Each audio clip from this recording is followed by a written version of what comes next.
Welcome back to Talkville, folks. How's everybody doing? Thank We you. got Ryan. Ryan, you there? Ryan's there. Bryce is there. We're doing it, man. We are blazing through season 6. We just had our grand tier Zoom watch for Justice. That was awesome. A lot of laughs. I had a really good time on that. I wore my Lex Luthor trench coat, you know. Ooh. Yeah. And nothing else. And nothing else. Completely free balling. Free balling.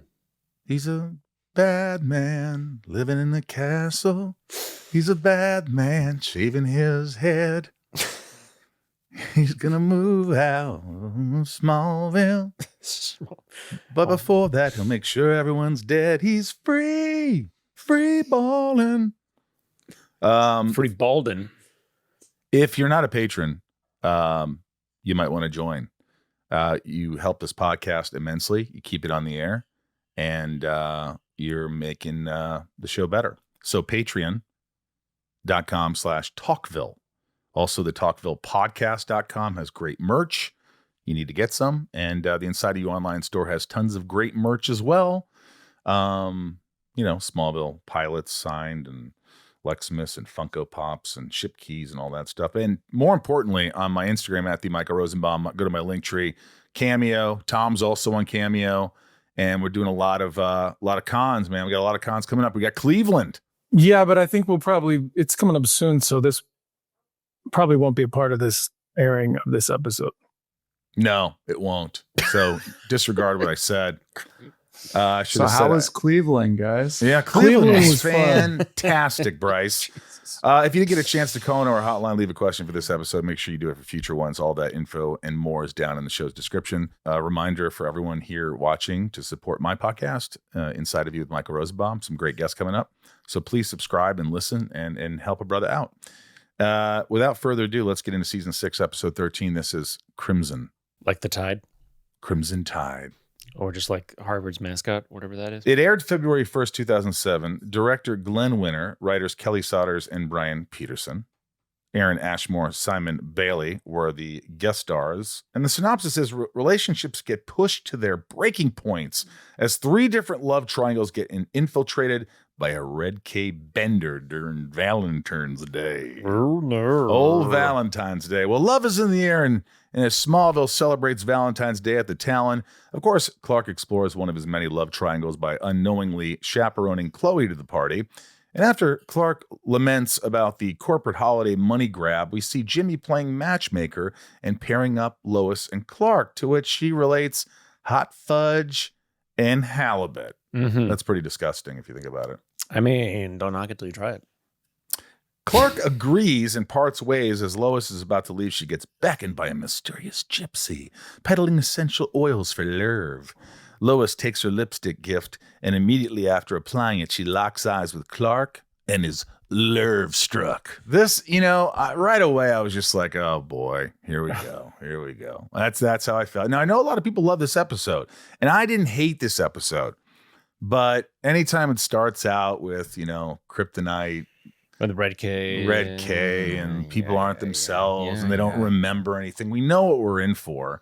Yeah. So, that I don't know. Tom, how do you feel about these kind of episodes? It makes me curious as to what's going to redeem it. When Kelly and Brian are so good, it's got to be something. That's what I thought.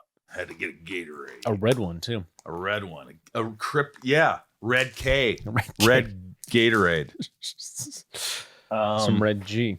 Yeah, I mean, there's some fun stuff in this episode, but, it gets a little hokey, but we'll continue, Ryan. The next day, as Martha RSVPs to the Luthor engagement party, Lois pays a friendly visit in a short skirt and knee-high leather boots. As Clark stands there, jaw dropped, she tells him that Oliver is history and requests Martha leave so she can jump his bones. And by jump his bones, she means make him a mix CD. I love that the mix CD, by the way, is Whitesnake. Can you name a Whitesnake song? Here I Go Again on My Own. But what's the one I'm thinking of? Here The I only go one? again It's- on my own. There's another one. It's should have known better than to let you go alone. Times like these, I can't make it on my own. Remember that? Is this love that I'm feeling?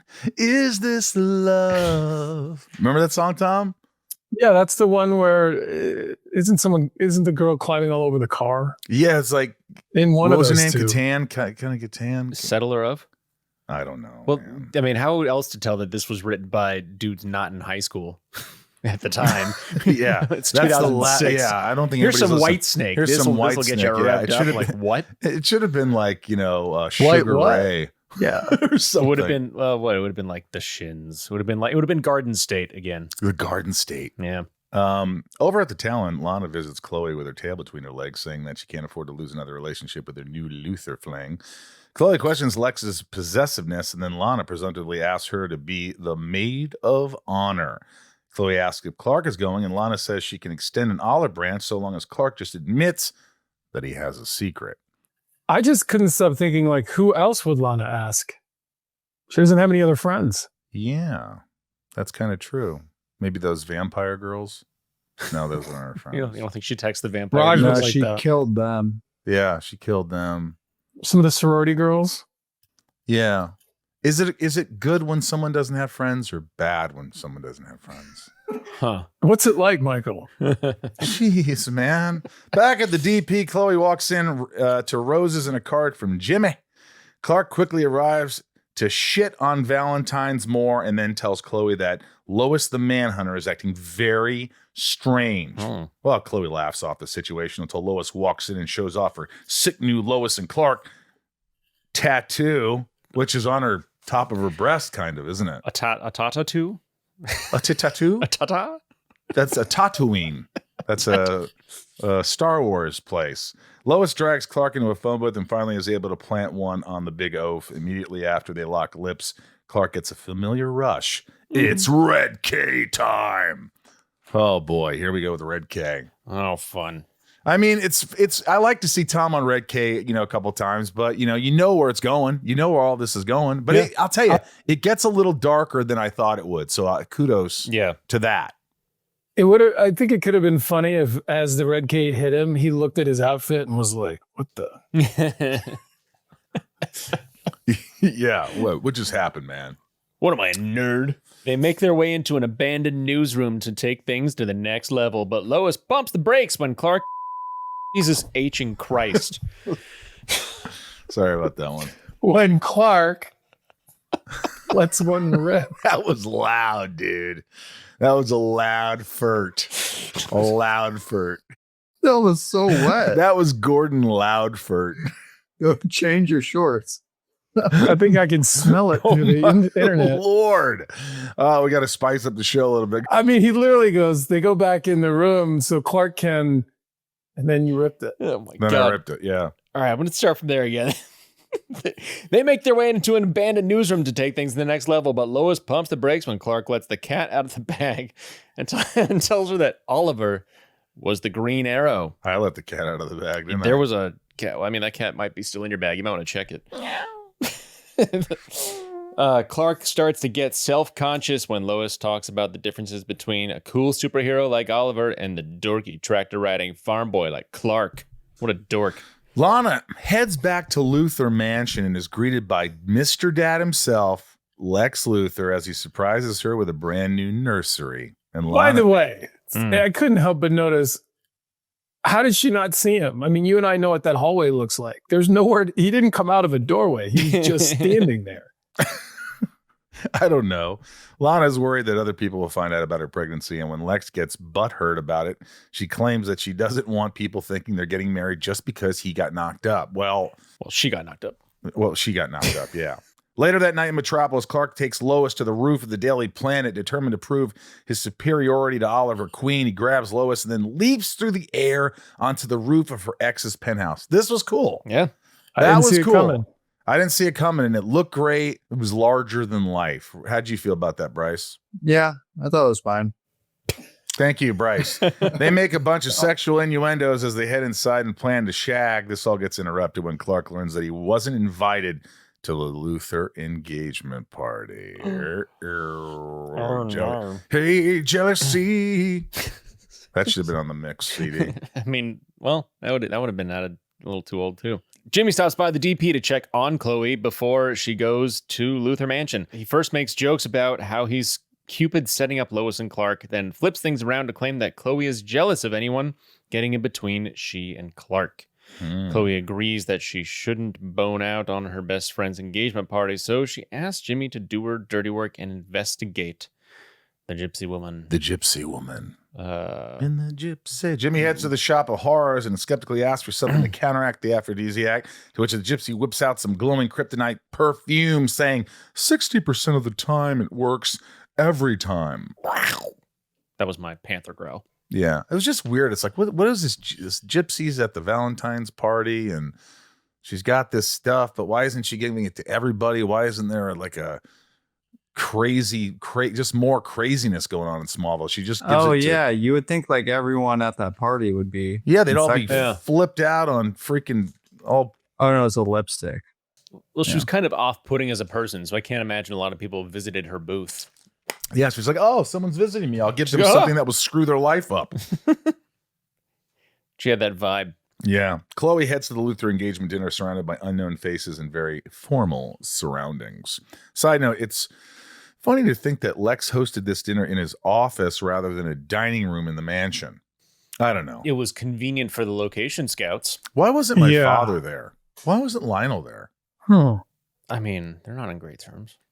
Well, they talk. They kind of talk at each other. Yeah, they don't really listen to each other. After Lex makes a very impassioned speech about his bride-to-be, Clark and Lois bust through the door in all black and crash the party. Luther security strikes again. Yes, sir. I mean, they're probably like, look at these cool cats. They're wearing leather.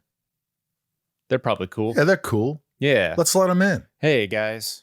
Where'd you get your jackets? Granville. Granville. That's in Vancouver.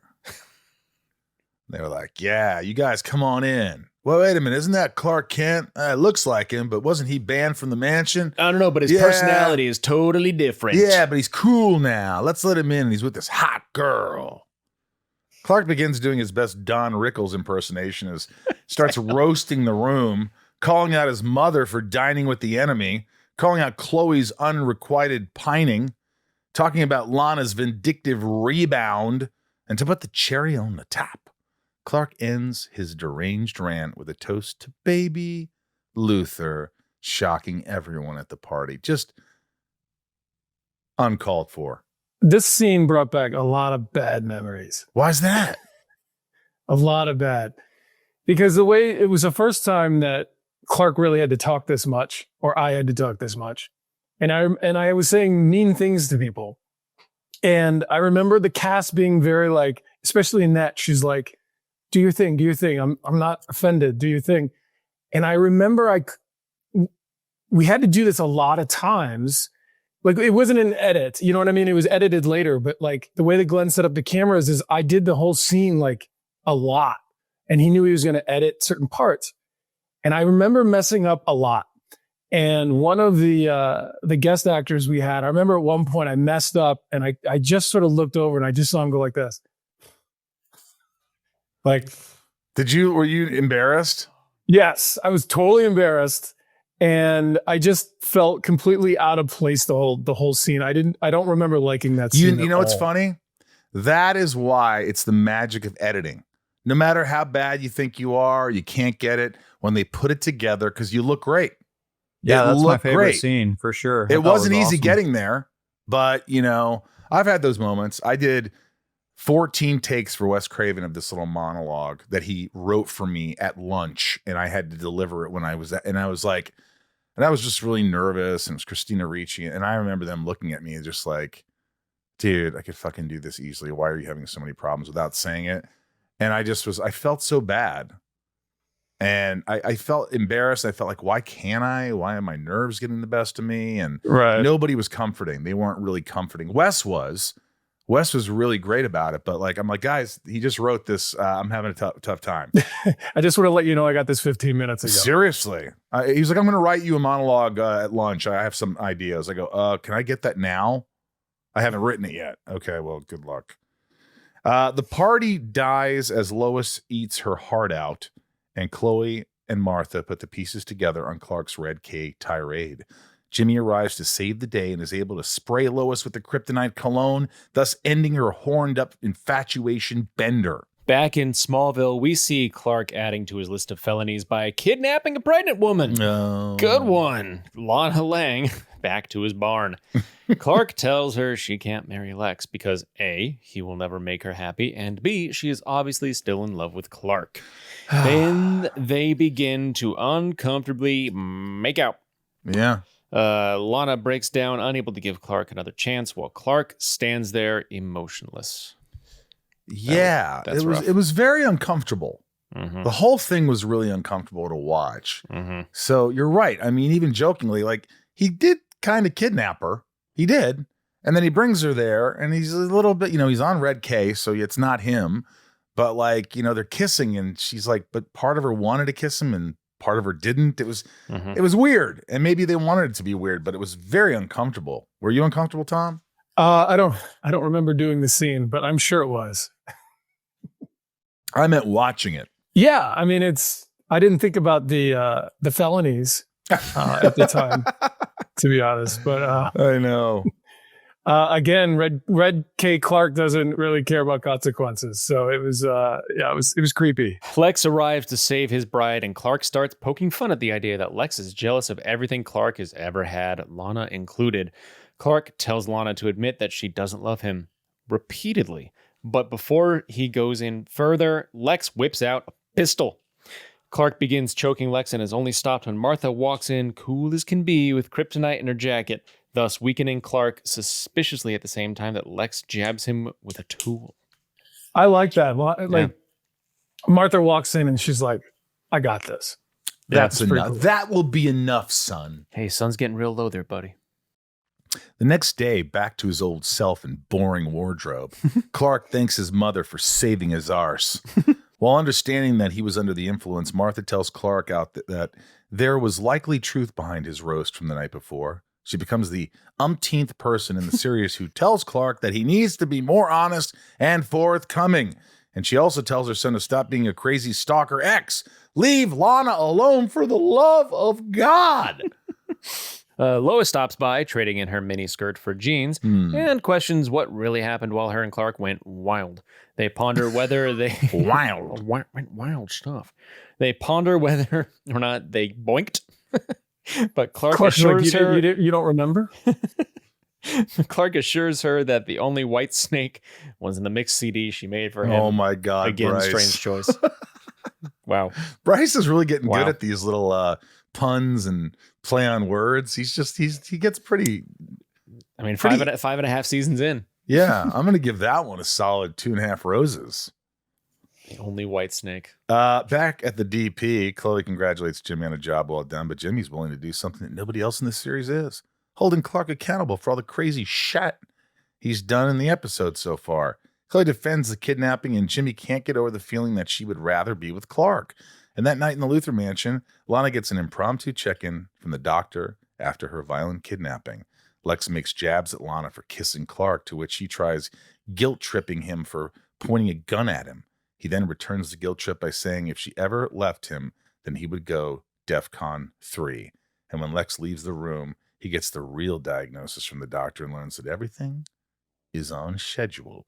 The episode ends. Yeah, there was a little something behind that, though, right? And yeah, there's something going on. Mm-hmm. Fuckery is afoot. The episode ends with Lana in a room, stupefied by the bent metal tool that bounced off of Clark in the barn. In the barn. Closing thoughts. Hosting an engagement party dinner during Valentine's Day weekend is a little annoying. The Chloe and Clark love triangle get a revival, but does anyone actually give a shit? This has got to be the last straw for Lex, right? I mean, endangering his wife to be and his future child. He's got to want Clark dead after this. And you would I think that's in the next episode. Well, you would think that after everything he's done on Red K, that Clark would have a long, crippling fear of the color red, erythrophobia. Huh. Yes. Huh. Yeah, it's just after that, I don't know how you could apologize to someone. To me, it's like, I don't care what you were on. It's like, imagine a drunk uncle coming in and just making a total ass of himself and doing all this. And then you're like, oh, I'm sorry, I was drunk. It's like, I don't care. That was humiliating.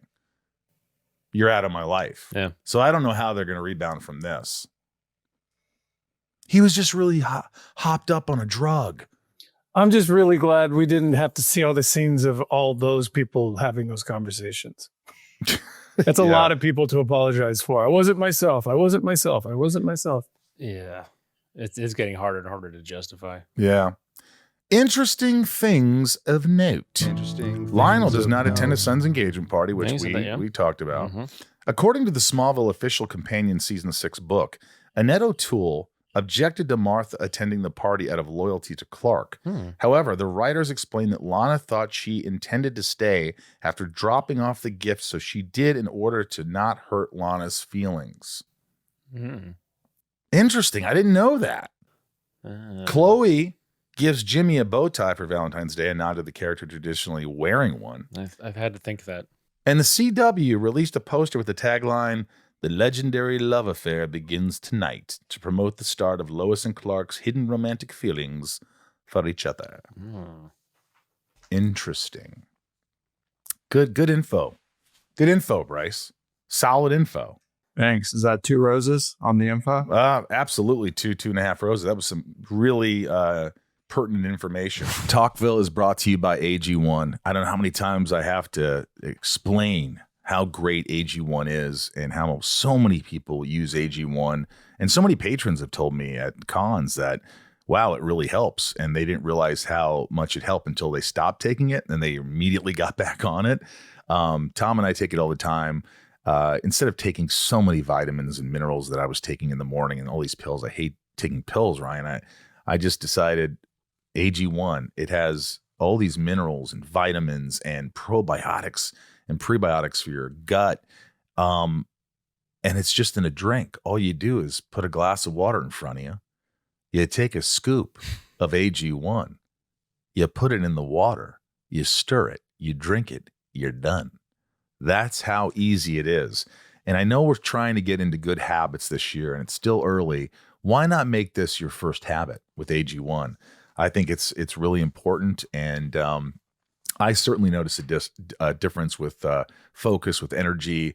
I feel better when I take AG1. Look, unlike other supplements that come and go, AG1 is a habit that actually sticks because you can feel the difference. And again, I can feel the difference. When it comes to my health, I want something I can trust, and that's why I choose AG1. With science-backed ingredients and real benefits I can feel, AG1 makes it easy to support overall wellness every day. And that's why I've been partnering with AG1 for so long. And AG1 is offering new subscribers a free $76 gift when you sign up.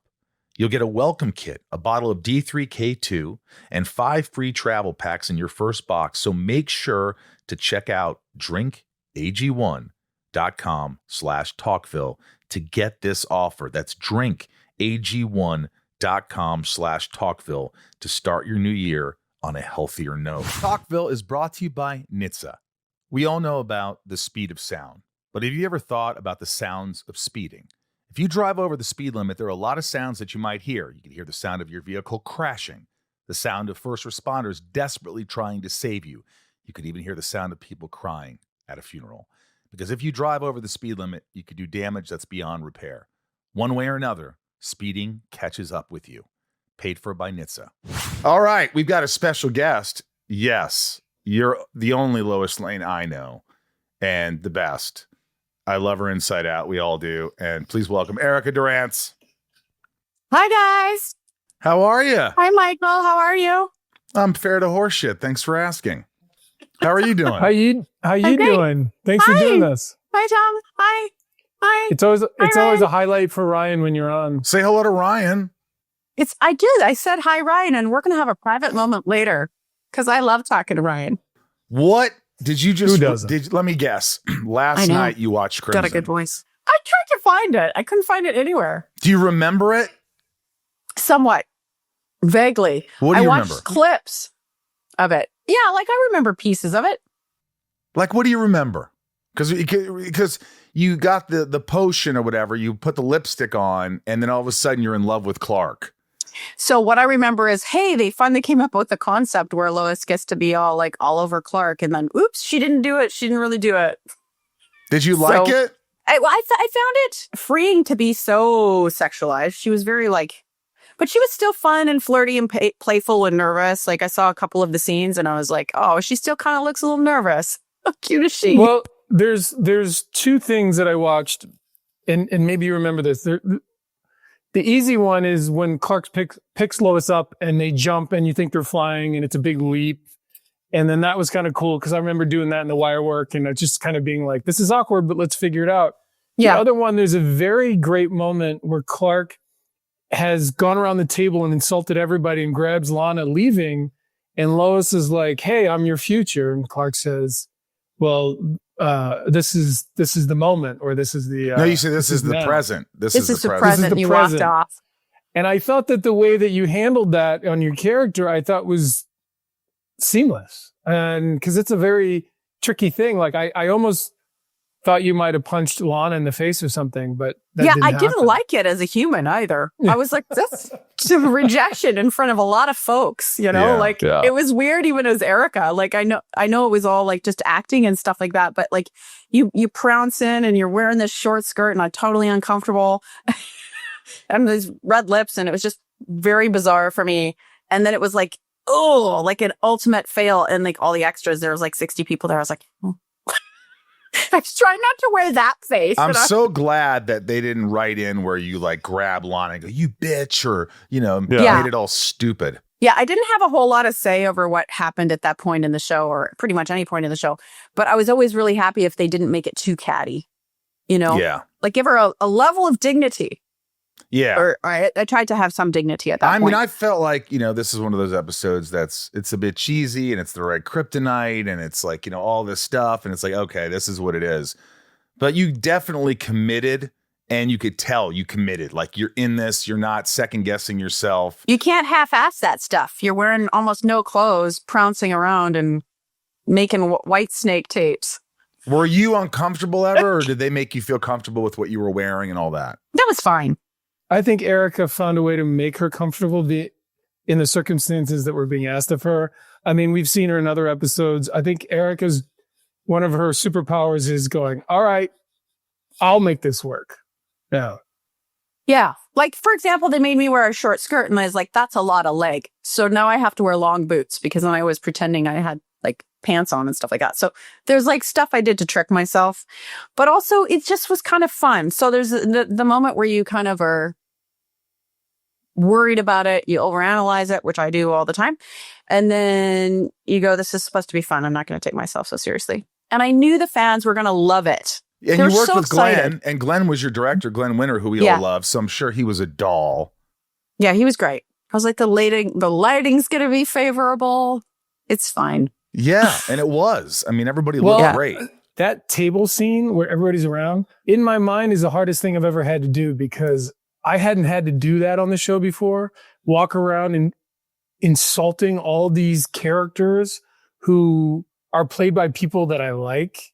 And I don't think, and they were like, oh, we're going to set up a bunch of cameras. Just do the whole 2 pages. Well, I had not done 2 pages on Smallville in my life.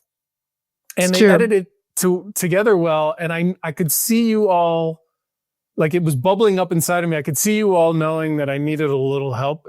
And I remember Michael kind of being like, it's fine. Just do it. Just yell at me. It's fine.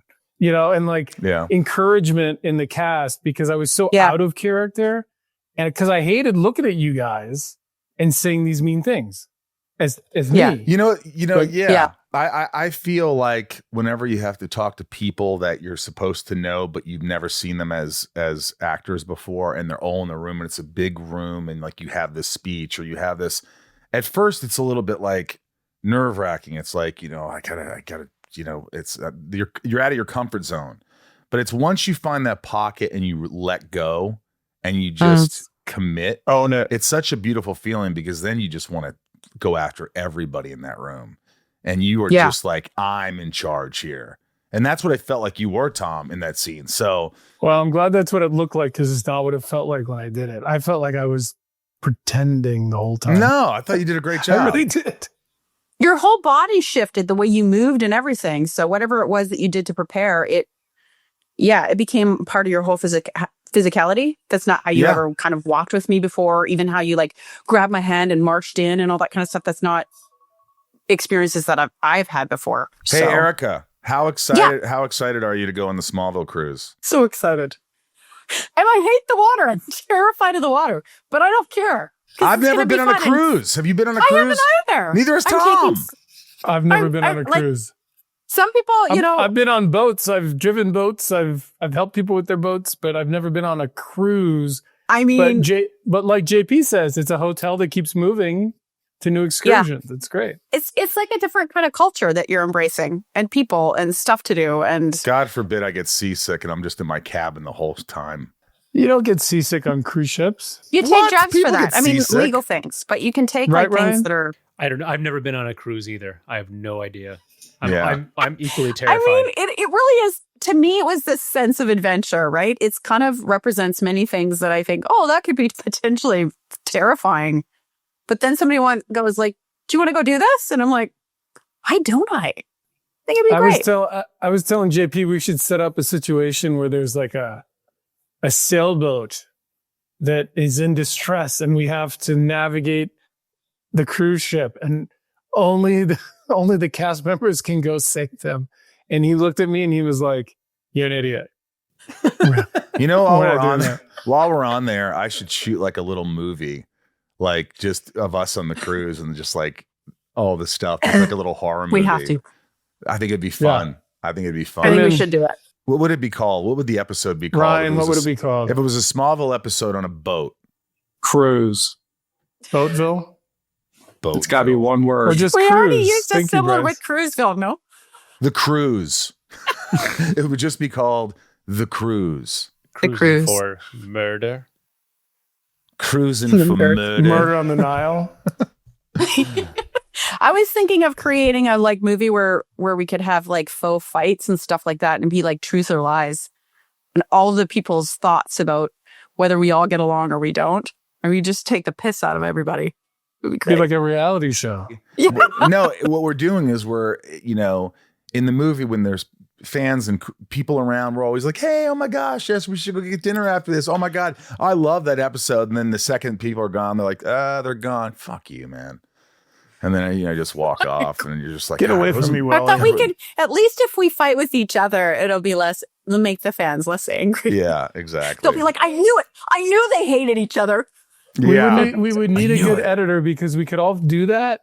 And eventually we'd start laughing. So we'd have to cut the laughing out. So it'd have to be quick shots. Hey, let me ask you, ERICA, do you, are you liking the direction at this point in the series that your character's going in, that Lois is going in? Yeah, because I'm getting more screen time. You really are. Dead serious. No, I like it. Like I'm getting to do some different things at this point. I'm not just the comic relief, although there's qualities that are Lois that obviously specifically in Crimson, it's like, okay, this is, Lois. Here's the funny thing. Lois being sexy and inside Erica's head is like as far from sexy as a human can get. So this is ridiculous. Yeah. But I embrace it anyway. So yeah, she's still doing that same color, but I do like that there's a shift. I had a bit of my own storyline. I have my own little love life. I have, stuff going on. ERICA, I just was thinking of this. You and I are in a similar scenario with Michael as well. As the whole idea of the show is playing these characters and not knowing where they're going to go. And obviously Clark and Lois get together later. Was there something that you did to I don't know, pace yourself with the relationship? Because for me, it was like, I did with Lois was like, this woman, I don't understand her. I'm not trying to be Christopher Walken over here, but there's something to it. But the whole idea of jumping into a relationship, I just didn't play that in my mind. I don't know if you had a trick that you used perhaps for the characters. By the way, aren't you only sorry to interject, but the writing kind of tells you a lot, but do you play it more ambiguously? Do you try to fight the writing a little bit, playing it more? Well, it definitely came from what they gave me for sure. I didn't ever want to play the end beat, which is they get together, right? Yeah. It was just specifically what's happening right now with this character and what she wants. I tried to find little moments where the vulnerability or the draw or the something that he had that was different would catch me up at some point or another, whether it was a look or a gesture or something, and then kind of do a direct 180 on it. So like maybe the fans could see a piece of it, but then it would be gone and she would cover it up. And I think what I liked to do was try to find ways to put the gas on it and then stop, you know what I mean? So that they could see, oh my goodness, she kind of, oh, nope, she's covered it all back up again. Because I didn't want to play the end of that. I wanted to kind of find the different nuances in there. The fans really want to know this. I want to know this. Yes, Michael. So what do you want to know? Who is a better kisser? Tom or Justin? Well, I mean, if you really want to get into the analysis, no. Seriously, I'm not answering that.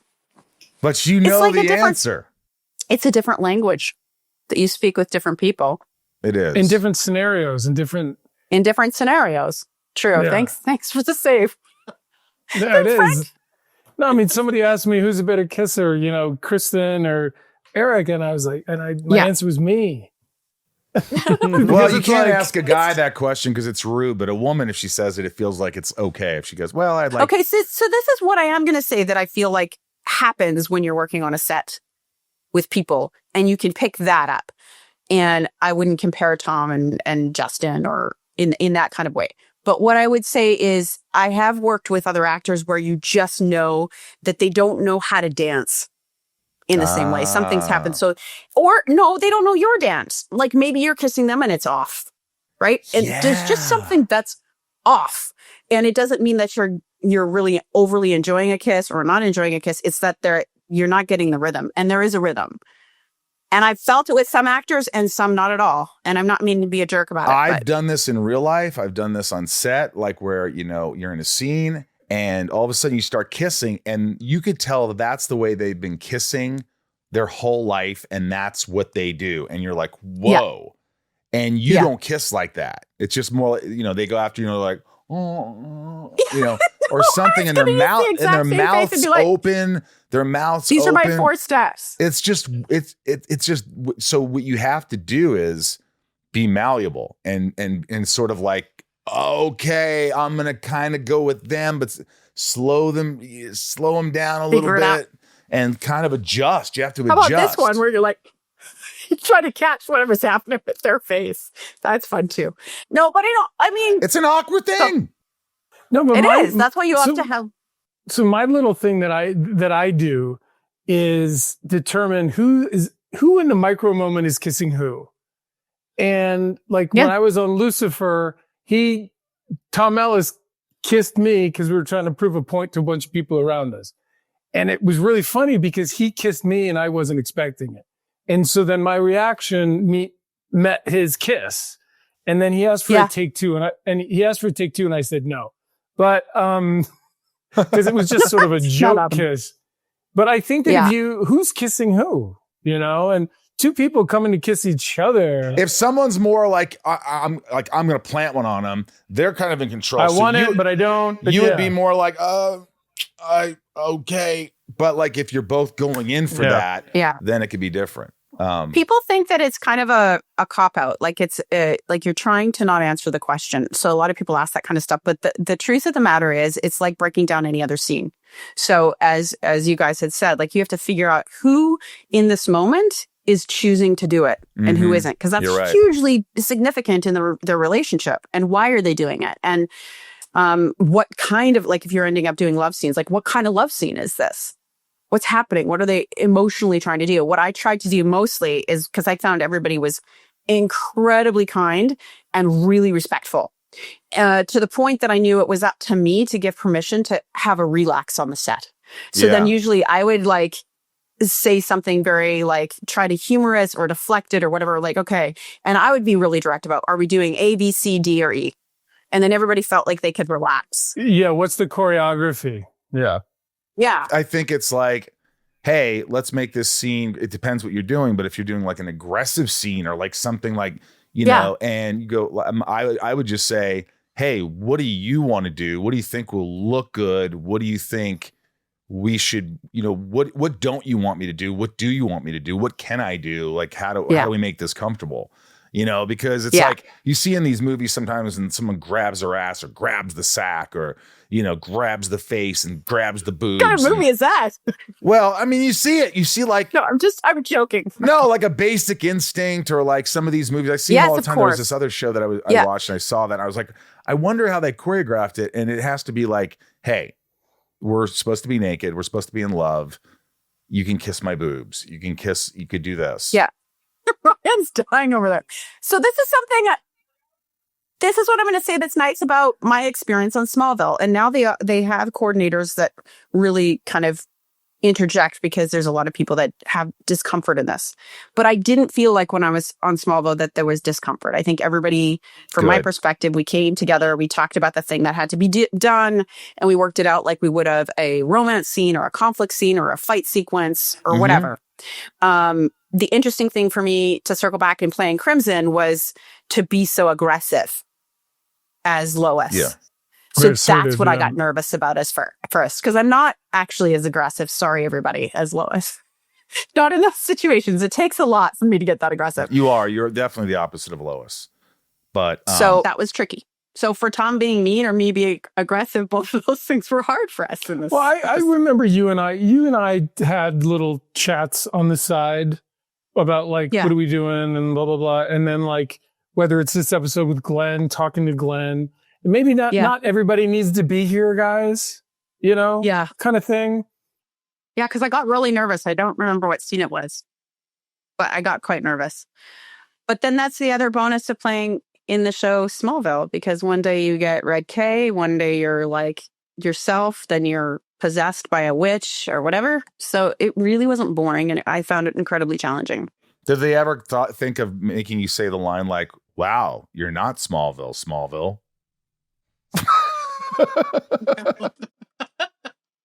I'm sure they were thinking of making a joke there in the writer's room. They're like, no, we just can't go there. We just can't go there.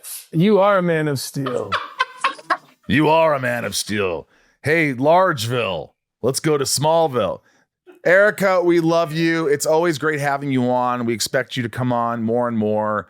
You know, especially after I'm done with all the seasons, with 7 seasons, and I'm not on it anymore. And you're bored? I can come on and talk more if you want. Yeah, maybe you could co-host a couple episodes. Sure. All right, we love you. Thank you so much for coming on. It means the world to us. Bye. We'll see you soon. This show is sponsored by BetterHelp. I'll tell you what, BetterHelp has helped so many people, so many friends. Ryan here works with BetterHelp, and it has changed his life in many ways and mine. You know, what's great about this is it's online, folks. Therapy online, it's so much cheaper than going in person or offline therapy. This has really changed a lot of lives. Also, like, how about the time you save driving to the therapist and driving home? Oh, my gosh. And if you want to change a therapist, Tom, you just change a therapist. You don't have to worry about saying, oh, I'm not going to be using you anymore. You just go to the next one. It makes it very easy, because I think people have a lot of thoughts of, oh, this is going to be uncomfortable. I don't know. I really hope people give it a shot. And look, let's talk numbers. Traditional in-person therapy can cost anywhere from $100 to $250 a session, which adds up really fast. But with BetterHelp Online Therapy, you can save on average up to 50% per session. It's pretty incredible. And with BetterHelp, you pay a flat fee for weekly sessions, saving you big on cost and on time. Therapy should feel accessible, not like a luxury.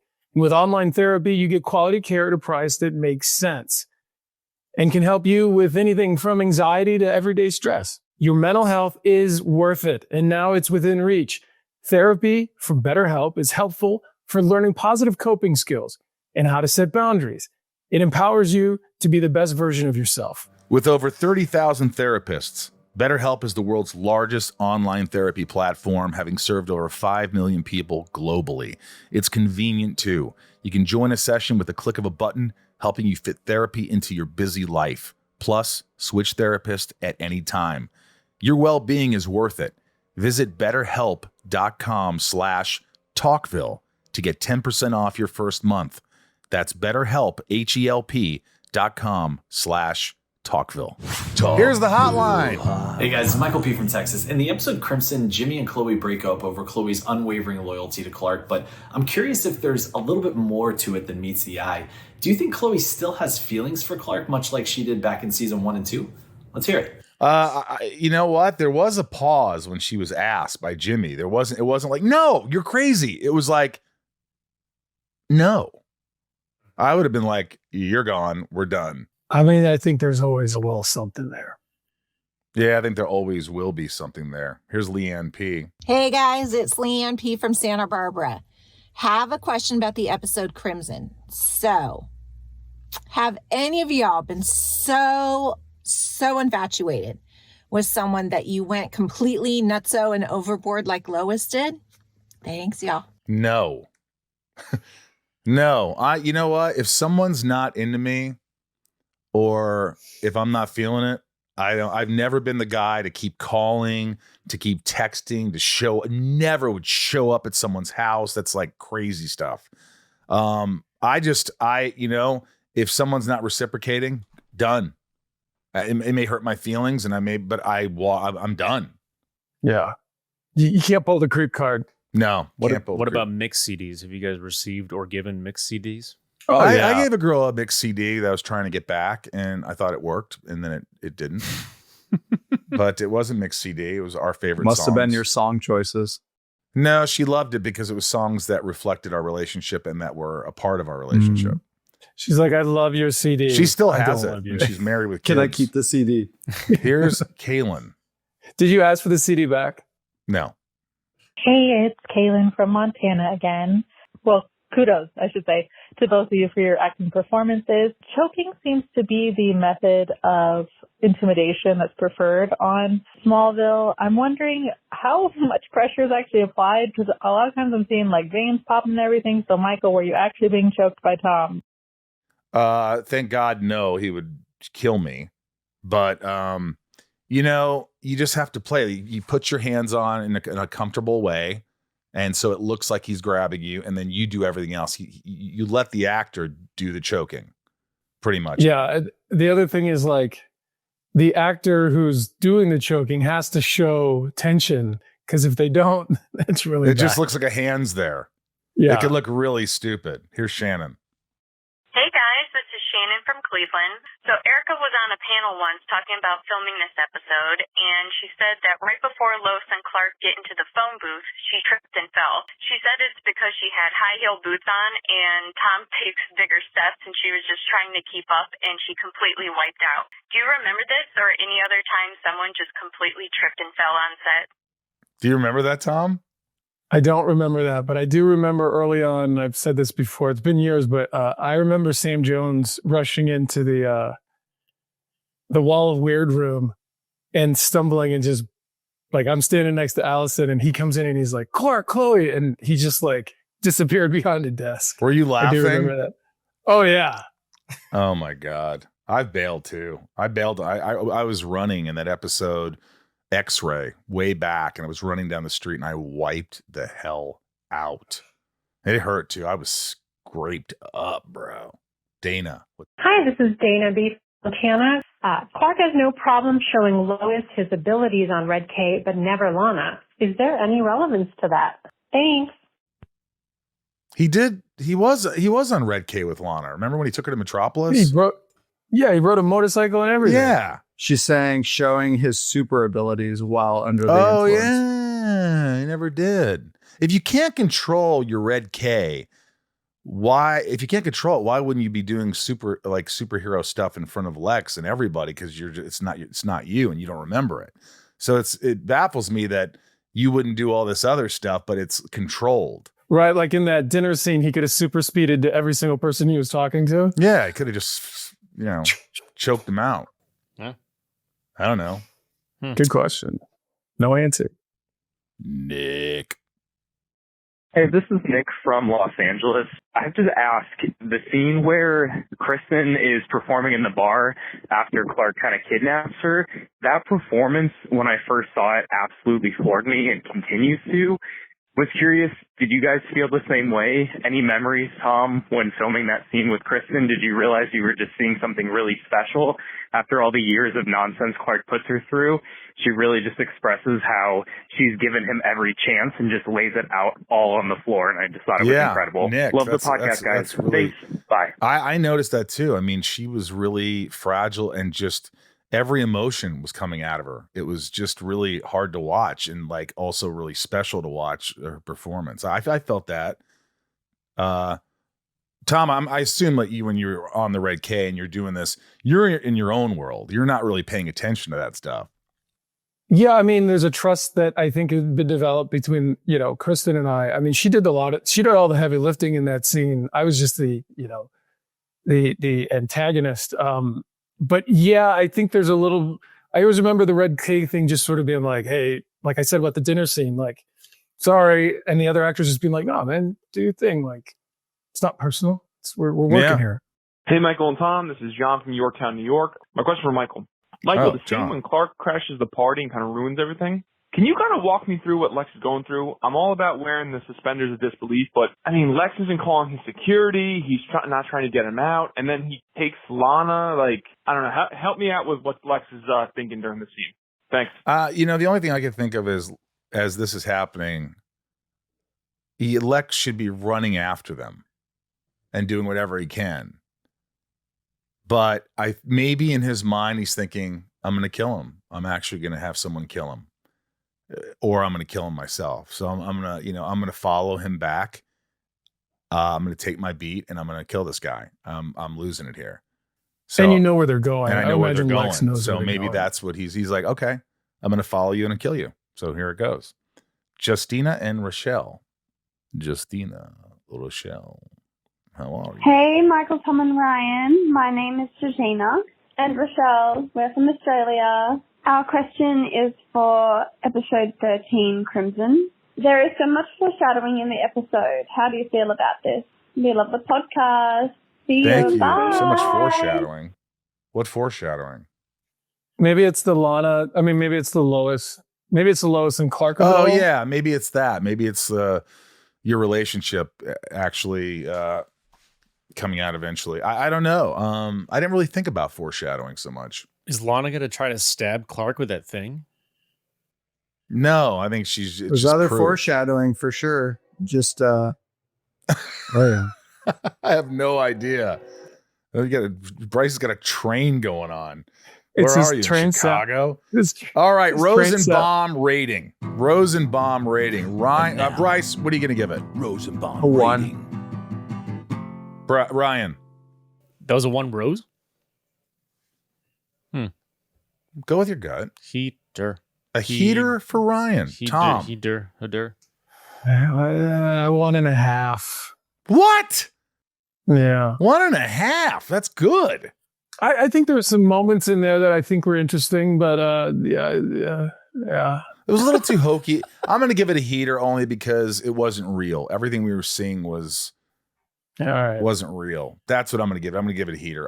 But I think I feel more comfortable with a 1 now that I've said it. Not because of what you guys said, but 1.5 was hard to squeeze out.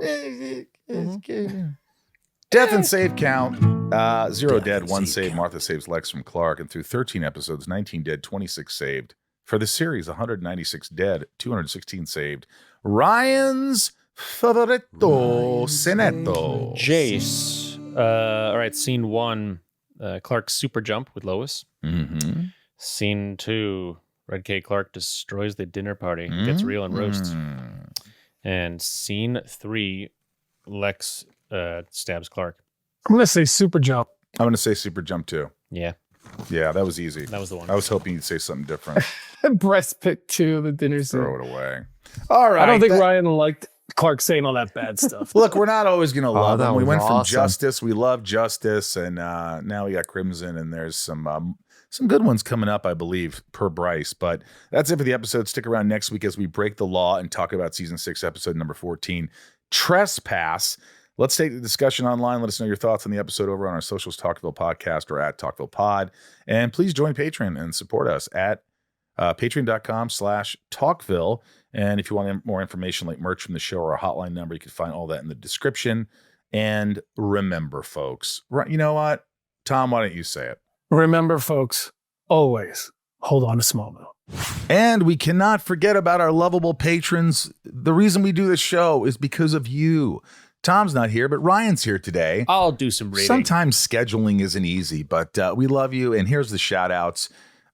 Each name is so important. So here we go. Leanne P, Raj C, Santiago M, Little Lisa, ThomasTomTurner, Shane W, BetsyD, Abhi P, Fatima T, KarenApple M, 99 more, Leilani N, Stu G, always hold on to Smallville, Charlie T, Garrett W, Bob K, Tom N, Jason W, Lana rhymes with banana W, or is it Lana rhymes with banana W, Nancy D, Brian G, Grape Jelly 817, Amanda R. Teddy127, Michael P, Ryan R, Randy B, Craig G, Jor L, Heather and Greg or Grether, I made Talkville say butts, Brian H, Eric K, Clarks M, Kristen B, Finky, Early is on time. Damn.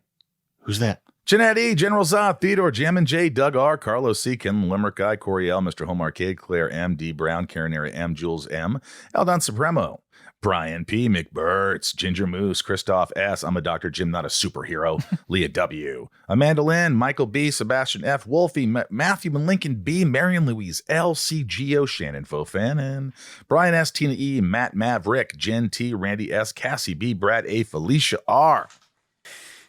Danny Mo Mirabel, Mary K, Sophie L, Rachel D, Steve and Nate Danger, Steve and Nate Danger, isn't it? When you're rich, you aren't crazy or eccentric, isn't it? Rosenbaum, fan, Sammy Sharman, Carrie Ann, the Alexander Castle, Daryl E, Jenny B76, Monica T, Ms. M, Emily Who Locked, Jeffrey K, Katya C, previously on Smallville, Keith B, Cookie Carrium, Libertariat, Danny Z from Cleveland, Biagio C, Lady J, David L, Madison H, as told by Helen. Helen. Kelowna A, Natalia, Dr. J, Pneumono ultramicroscopic volcanicnosis, Dr. G and Dr. T, Krypton Knight, Brandon C, Flirtatious B, Per 6, a Luther Corp subsidiary, Kurgan K, Naman L, Smallville for Life, Bobby B, Kendrick F, Chad S, Stacy L, Other Brother Daryl, Melanie P, Starla S, Charlie M, Cheyenne F, AJ Sisson, Heather H, Tom, and Michael's friend Mickey. And Ryan, why don't you get him? Allison C, Kieran H, Jillian Brett, the real Chucky B, Hubs, Cuban Boy, Una, Laura C, Sarah C, Adam C, Jackie Justice, John W, Jet Blazer, Michael, Bradley H, Taylor C of O, Laura L, Carolus, and Lex Kent. Yes, we love you and we thank you. What else can we say?